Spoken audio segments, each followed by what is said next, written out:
Hi everyone, this one is going to be a quick step-by-step guide on how the ball lightning sorcerer comes together, how it works.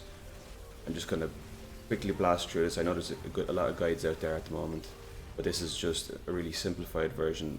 The need to know stuff that just makes the build tick.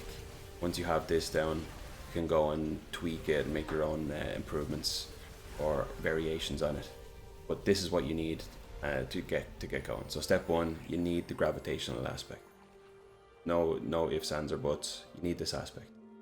Once you get this, you can really kick in. The only problem is you're going to have a bit of resource management issues at the start. So how do we solve that? So that's step two. On your offhand, don't use two-handed weapons. Use an offhand. And on both rings, you're going to want the affix resource generation. This will greatly improve how fast your mana just naturally builds back up, so you'll be able to spam ball lightning much more quickly. The other thing that you can do to help your resource management is putting chain lightning on your enchantment slot. What this will do is chain lightning is going to be bouncing randomly at the enemies as you're moving around, and when you have this paired with the recharging aspect on one of your rings, every time that it bounces, you're going to get mana back. So it's just like a passive way of getting your mana back really quickly. These three, like at the end game type build, these are the only three that you really need. Your mana is going to be flowing, like even against single target bosses, etc. You'll be picking up backline energy.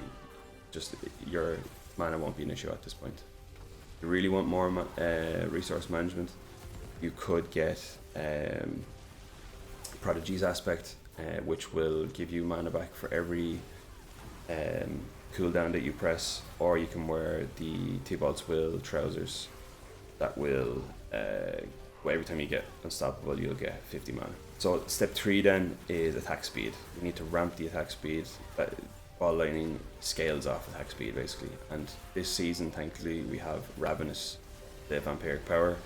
This will really boost your attack speed based on your movement speed, so you can just put Ghost Walker's aspect on, accelerating aspect on your amulet maybe. This will, every time your chain lightning is going off, it's a core skill, every time it crits it's going to give you a boost in your attack speed, and Ghost Walker's is giving you more movement speed, which then filters into your vampiric power. So then the next part we need to do, step 4, is ramp our damage. How do we do that? Well, the first thing that we can do is we can get ranks to ball lightning on our pants. So that means you probably don't want to use T-Bolt's Will pants, but it's a kind of a yin or yang. You're getting a damage multiplier from T-Bolt's Will as well. For the likes of Lilith, you can kind of stack a bit more multipliers on different uniques, like Godslayer Crown, T-Bolt's Will obviously. You won't need the ranks, but I think for standard play, going through Nightmare Dungeons and stuff like that, better to have pants that have a better damage reduction, affixes, total armor, etc. And as well the +3 ranks to ball lightning. Storm Swells and the conceded aspects are perfect for this build because you're going to have your barrier up a lot, and both of these boost your damage while barriers are up. So one is just constantly when you have barriers, and the other is when your barrier up and the enemy is vulnerable. Your Malignant Ring, the new Talrash's ring, this will ramp your damage per elemental type of damage. So for this reason I've gone with Flame Shield, Ice Blades, Teleport, Unstable Currents, and Lightning Spear. Ice Blades and Lightning Spear have a little bit quicker cooldown than Ice Shield and Frost Nova.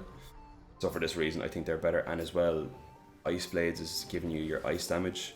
You're getting your fire damage from sources like the Firebolt enchant, and we're going to use the Vampiric Power Infection to get poison damage. So then you're getting 4 different types of elements. Obviously lightning damage is coming from your main attack, but then this with your new Malignant Arash's ring is going to give you 60% extra damage. I see it a lot on Reddit and other places. People asking how are people surviving, what's the survivability like on the lightning ball sorcerer. Well, thanks to the passive protection on our skill tree, we're getting 40% barrier every time that we use a cooldown. So it's important that we have a lot of cooldowns on our skills, which we have 5 on our skill bar. We also get 21% DR every time we spend 100 mana, and we're just constantly spamming our skills that are using mana, so while lightning. So we're going to have 21% DR flat there as well. Flame Shield gives us our invuln when we need it, like for dodging the waves for Lilith, or if you just need to get out of a sticky situation in a nightmare dungeon. And then constantly teleporting, keeping our distance, or teleporting into a pack to stun them with your Raymond's chest piece. All of these all add to our survivability, so the survivability on the Ball Lightning Sorcerer is phenomenal. But the gameplay loop that you probably want to go through is teleport to an enemy group, stuns the group, and Ball Lightning. Use your cooldowns to refresh your barriers, which also ramps your damage. Cast Ice Blades and Lightning Spear, and Lightning Spear will also accumulate more Lightning Spears and other lightning skill effects when you have your ultimate activated as well. So you're getting all these synergies coming together with the build. Additional points then, just for defense, disobedience aspect is always perfect on your helm, or if you really want more armor, on your amulet.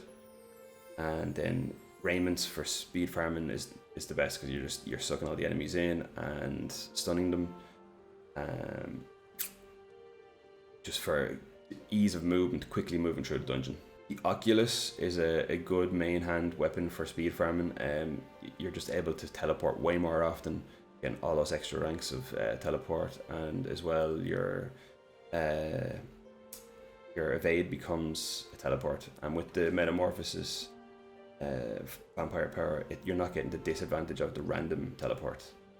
So you can teleport stun really often, and enemies shouldn't be able to really attack unless they're from too far away. Mana reduction and ranks to teleport on boots is really nice. Mana reduction just to give you that extra bit of boost to your mana.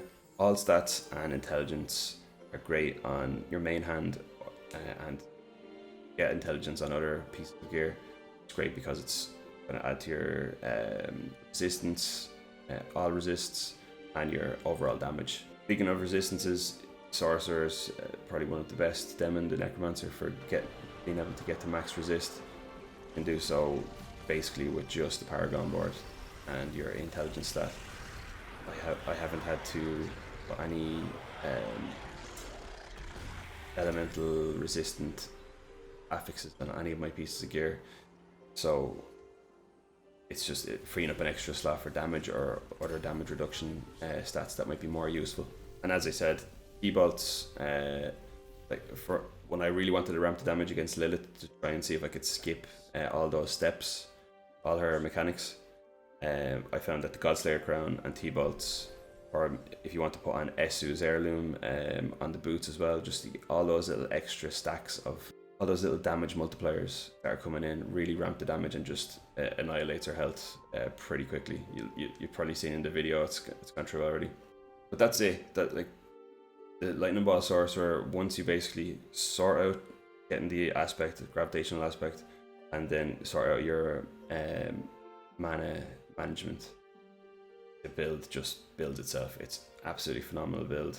Like, you've probably seen tons of videos at this point now, but you know, maybe people are trying their second character or their alts,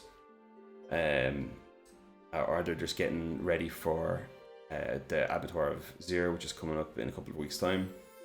And I know Lightning Ball Sorcerer is going to be perfect for this, because high survivability, really good damage. Like, even at Nightmare Dungeon tier 100, the damage is not an issue. You're absolutely melting everything. The only thing that you have to kind of worry about is dying, but you get enough damage reduction and keeping your barriers up, it's actually not too bad.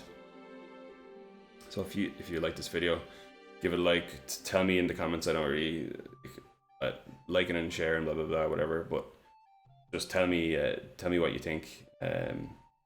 Are you gonna go Lightning Ball Sorc for Abattoir of ZIR, or are you gonna go another class, or Lightning Boss Orchestra is crazy this season. I think it's just so fun as well. If you haven't tried it, give it a go. It's absolutely fantastic. But anyway, that's it.